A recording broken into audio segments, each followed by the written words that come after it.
2023년부터 제작된 코드네임 에이펙스, 즉 영화 F1이 지난 25일 개봉했습니다. 영화는 현장감과 사실감을 늘리기 위해 루이스 해밀턴을 정식 제작자로 합류시켰고, 레이스데이의 세션 사이 비는 시간 관중들이 들어선 채로 배우들이 차를 운전하고 촬영을 진행했으며, 그랑프리 전 국가연주나 포메이션 랩도 전부 필름에 담아내며 사실적인 장면을 뽑아냈습니다. 이외에 헝가리, 멕시코 그랑프리 스타트에서 다른 레이스카들과 떼거지로 나온 것은 2023년 헝가리 멕시코 그랑프리 장면에 에이펙스 GP 레이스카를 CG로 입혔고, 하이라이트인 아부다비 그랑프리의 3파전은 연습주행과 퀄리파잉 사이 20분 남짓한 시간에 스턴트 드라이버들을 대동해 직접 달리면서 촬영했습니다. 이어지는 샴페인 씬은 2024년 아부다비 그랑프리 직후 브래드 피트가 포디움 단성에 올라가 러셀, 르클레르와 함께 손수 샴페인 세레모니를 갈겼습니다.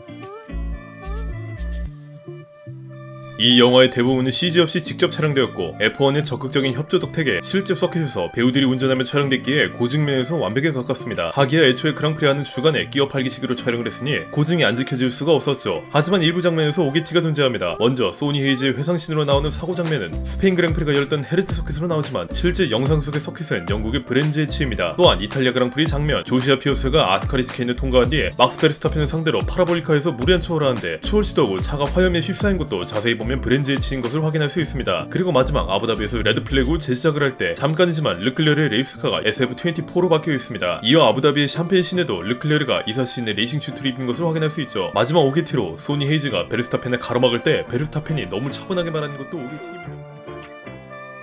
F1 영화는 영화 개봉 2주 전 뉴욕에서 시사회를 가진 적이 있습니다. 시사회는 매우 성대하게, 그리고 그리드의 모든 F1 드라이버들이 초청받아 참가했습니다. 단 한 명, 막스 베르스타펜만 빼고 말이죠. 베르스타펜은 이날 아내인 켈리 피케의 출산이 얼마 지나지 않아 참가하지 않았다고 밝혔고, 후에 모나코에서 개최된 F1 영화 행사에도 불참했습니다. 나중에 캐나다 그랑프리 인터뷰에서 F1 영화를 봤냐는 기자의 질문에 베르스타펜은 그거 개봉했었냐라고 답변해 정말로 영화에 대해 아웃 오브 안중인 것을 밝혔습니다. 사실 베르스타펜은 이전의 인터뷰에서도 F1 영화 촬영이 우리에게 방해가 안 됐으면 좋겠다고 말해 영화에 대해 시종일관 뜨뜻미지근한 반응을 보였습니다. 심지어 시사회 기간 동안 그는 벨기에 스파 프랑코르시장으로 날아갔는데, 여기서 그는 언론의 관심을 피하기 위해 프란츠 에르만이라는 가명을 쓰고 에스턴 마틴 벤티지 레이스카에 타 테스트 드라이빙을 진행했습니다. 어쨌든 베르스타펜은 최근에 들어서야 영화를 봤다고 밝혀 소니 헤이즈도 울고 갈 만한 쿨가이의 면모를 보여줬습니다.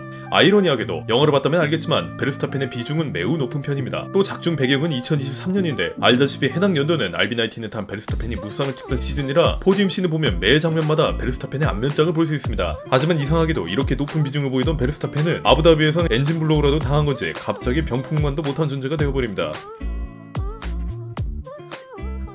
블랙과 골드가 조합된 에이펙스 GP 차량은 F1을 정말 오랫동안 본 사람이라면 뭔가 이상함을 느꼈을 겁니다. 사이드포드와 휠베이스, 노즈 등이 기존의 F1 레이스카와 사뭇 다르기 때문이죠. F1 영화에 사용된 두 레이스카는 사실 F2 레이스카를 기반으로 만든 가상의 차입니다. 당연히 진짜 F1 레이스카를 만들었다면 그걸 운전하는 브래드 피트의 명줄이 간당간당한 것은 물론이거니와 제작비가 아바타2 기싸대기를 후릴 정도로 비싸질 테니 어느 정도 타협을 했다고 할 수 있죠. F2의 셰시를 바탕으로 메르세데스 F1팀 그리고 카린 모터스포츠가 협업한 이 차는 최대한 F1처럼 보이게 하기 위해 F1 스타일의 프론트윙, 리어윙, 플로어 등을 달아 제작했고, 극적인 장면을 만들기 위해 약 15개의 카메라가 설치되었으며 스페어 레이스카를 포함해 도합 10대가 제작되었습니다. 심지어 스폰서들도 공모를 받아 익스펜시파이, 개코, ES포츠 등 여러 실제 회사들이 붙어있죠. 덕분에 이 차들은 F2 셰시이지만 눈썰미 좋은 F1 오타쿠급이 아니라면 일반인이 구별하기 힘든 싱크로율을 보입니다. 그리고 두 차는 브래드 피트, 댐선 히드레스가 직접 운전하며 사실적인 장면을 만들어냈는데, 이 두 배우들을 트레이닝해준 드라이버가 바로 루이스 해밀턴입니다. 해밀턴은 에이펙스 GP 레이스카의 기어 변속, 브레이킹 포인트, 서킷 라인들을 세세하게 지도했고, 두 배우들은 해밀턴의 개인 가외 외에도 F3, F2를 거쳐가며 중력의 5배까지 견디는 훈련을 받았습니다. 여담으로 영화 초반에 나오는 데이토나 씬은 사실 브래드 피트가 실제로 데이토나 24시 경기에 참가하려고 했으나 브래드 피트의 나이, 보험, 라이센스 조건 등 너무 리스크가 크고 그런 리스크를 감당할 정도로 비중 있는 장면은 아니기에 결국 무산되었습니다. 대신 영화는 실제 GT3 차량들이 대동해 데이토나에서 브래드 피트를 912 GT3 아래 태우며 찍었고, 피트스톱 장면도 대역 없이 브래드 피트가 운전한 채로 촬영했다고 합니다.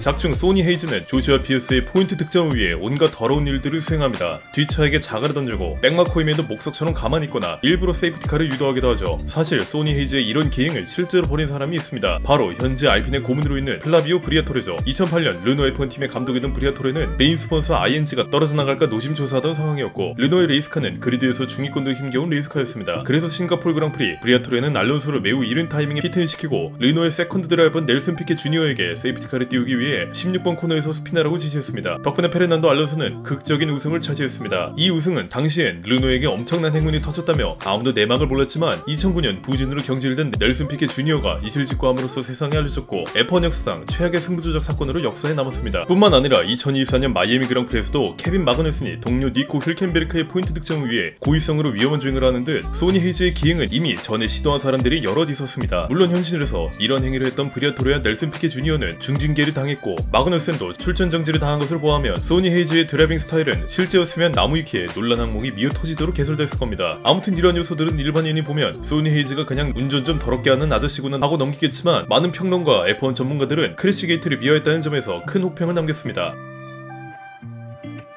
영화 속 에이펙스 GP의 본사로 사용된 건물은 맥라렌의 건물입니다. 때문에 영화에서 루벤 세르반테스의 회의실을 보면 에이펙스 GP와 연관이 없어 보이는 MP4의 모형이 벽에 전시되어 있는 것을 볼 수 있습니다. 사실 맥라렌 본사는 워낙 아름답게 지어져 분노의 질주, 홉스앤쇼 등 다른 영화에서 몇 번 등장한 적이 있었는데 레이싱 영화에서 모습을 비춘 거는 이번이 첫 번째입니다. 또 영화에선 소니 헤이즈의 첫 출근 장면에서 소니의 출근길을 웬 소떼들이 가로막아 에이펙스 GP의 처참한 상황은 은은하게 시사하고 있는데 당연히 실제 맥라렌 건물은 그런 시골에 위치해 있진 않습니다. 이렇게 에이펙스 GP의 건물 전경, 로비 등은 맥라렌 건물을 사용했고 풍동시설은 윌리엄스에서 촬영했으며 에이펙스 GP 개발부서와 드라이버들이 사용했던 시뮬레이터는 메르세데스의 것을 빌렸습니다.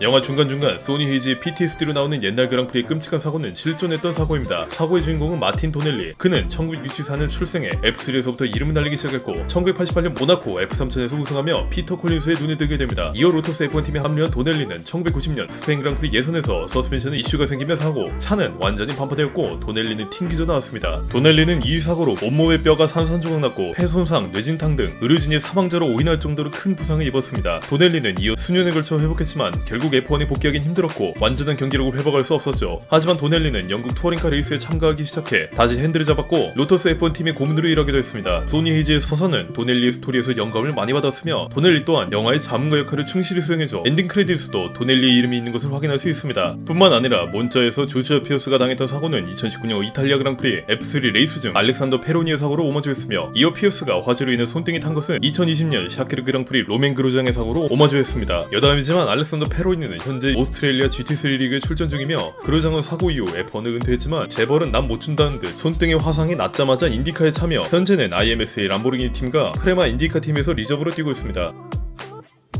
영화는 실제 그랑프리의 장소를 빌려 촬영했지만 촬영 시간을 면밀히 조정해 경기에 피해가 안 가도록 많은 노력을 기울였습니다. 그러나 에이펙스 GP는 2024년 헝가리 그랑프리 알론소의 마지막 플랭랩은 망쳤다는 질타를 받았습니다. 헝가리 그랑프리 퀄리파잉 Q3 세션 약 2분을 남기고 섹터 2에서 유키 츠노다가 큰 사고를 냈는데요. 이때 유일하게 섹터 3에 있던 두 에스턴 마틴 드라이버들은 플라잉 랩을 마무리하고 있었으나 사고가 워낙 컸었기에 스튜어드들은 그 플라잉 랩을 취소하고 즉시 피트로 복귀하라고 지시했습니다. 이때 알론소는 세션이 끝난 것으로 오해해 파크 페르메에서 촬영 후 대기하고 있던 에이펙스 GP 레이스카 뒤에 차량을 주차한 뒤 잔뜩 화가 난 상태로 차에서 내렸으나 사고가 정리된 뒤 그대로 끝날 줄 알았던 세션은 약 2분을 남기고 결국 재개됐습니다. 그러나 마지막 남은 새 소프트 타이어를 이미 소모한 알론소는 재개해봤자 기록 경신을 못할 것이라 판단했고 피트에서 잠자 구웅크린 채 Q3의 마지막 기회를 사용하지 않았습니다. 하지만 이후 SNS에서 알론소가 에이펙스 GP 차량 뒤에서 화가 잔뜩 난 채로 차에서 내리는 것만 조명되며 스튜어드들의 오해 때문에 알론소가 플라잉 랩을 시도하지 못했다는 해괴한 소문이 퍼졌습니다. 알론소가 화가 난 이유는 돛대인 새 소프트 타이어를 찍는 플라잉 랩이 방해됐기 때문인데 말이죠. 결론적으로 영화는 실제 그랑프리 결과에 아무 영향을 끼치지 않았습니다.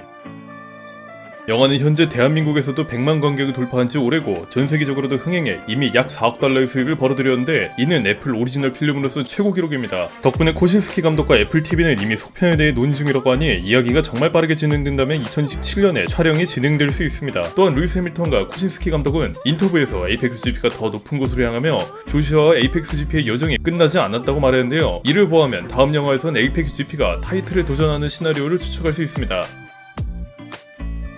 영화가 개봉한 후 대다수의 사람들은 에이펙스 GP의 스토리를 영화니까 가능한 이야기로 치부했지만 영화 개봉 후 불과 2주 만에 에이펙스 GP를 그대로 구현한 사건이 실제로 일어났습니다. 자오버 소속 니코 힐켄베르크는 데뷔 시즌을 소니 헤이즈처럼 역대급 루키로 불렸고 해마다 좋은 모습을 보이며 승승장구했지만 F1 포디움 단상에 한 번도 못 올라간 채 2019년 부진으로 시트를 잃었습니다. 이어 리저브 드라이버 자리를 전제하는 힐켄베르크는 2023년 하스로 복귀한 뒤 2025년 코너링 스피드가 할머니 계단 올라가는 속도와 맞먹는 자오버로 이적했죠. 그리고 자오버도 2024년까지만 해도 포인트 1점 먹는 것도 힘겨 경기원 압도적 꼴찌였으나 각종 업데이트로 차츰 포인트를 따기 시작하더니 기어이 니코 힐켄베리크가 39살이라는 고령의 나이에 포디움에 오를 수 있도록 해줬습니다. 그리드 최하위권의 팀이 업데이트를 통해 성능을 끌어올리고 나이 많은 백전 노장과 루키가 조합된 팀에서 늙은 드라이버가 극적으로 포디움에 오르는 장면은 에이펙스 GP의 서사를 그대로 구현했고 사실 기반의 영화가 아닌 영화 기반의 사실을 보여주며 놀라움을 자아냈습니다.